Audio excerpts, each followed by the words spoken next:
Trying to argue that governmental action is not forceful, Senator Harry Reid claimed that income taxes are voluntary.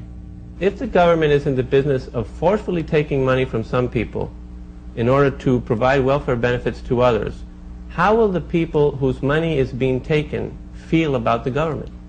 Well, I don't accept your phraseology. I don't think we force people. Taxation is not forceful? Well, no. It's voluntary? In fact, quite to the contrary. Our system of government is a voluntary tax system. Oh, if you don't want to pay your taxes, you don't have to? Oh, of course you have to pay your taxes. But well, the government will force you to pay, or they'll fine you or imprison you. We have a voluntary system. The fact of the matter is that if when you pay your taxes, see, in many other countries it's not voluntary. For example, in many countries, the government makes sure that your employer takes out every penny. Many countries don't file income tax returns. We have withholding here too, don't we?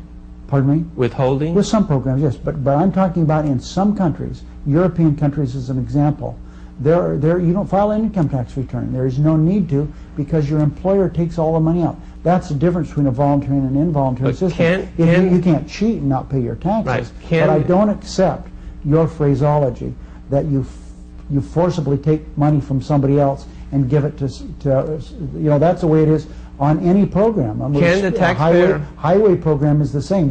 We take money, we forcibly take money in your phraseology from people and build highways with it. Put people in the army. Can the taxpayer decide not to pay his taxes if he wants?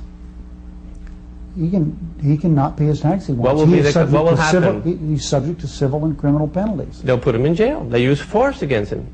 He pays. Everybody pays taxes under threat of jail or fine, under threat of force. In other words, you are forced to pay your taxes, whether you fill out your form voluntarily or whether it's withheld by your employer. You don't have a choice on whether you can pay taxes that are going to be used for welfare programs.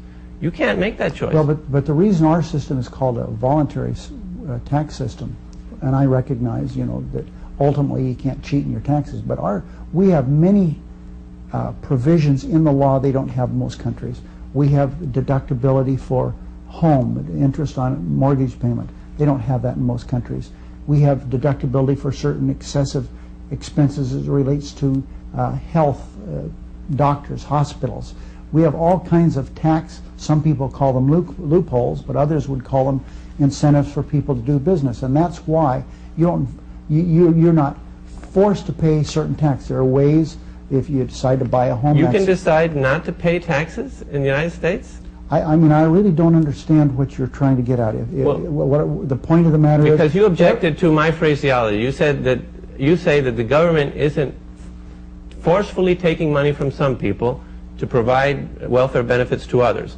And in fact, that's what it's doing, because all taxation is forceful. It's backed up by physical force. If you don't pay your taxes, the government will intervene with you forcefully. So you don't have a choice. It's not voluntary. You can't decide not to pay and not suffer a consequence. If you don't pay, you'll go to jail. Well, so you're forced to pay. You don't go to jail. Some people go to jail. There are all kinds of civil penalties. If you don't pay your taxes, you pay interest and you pay penalties. The fact of the matter is, our system is a voluntary system.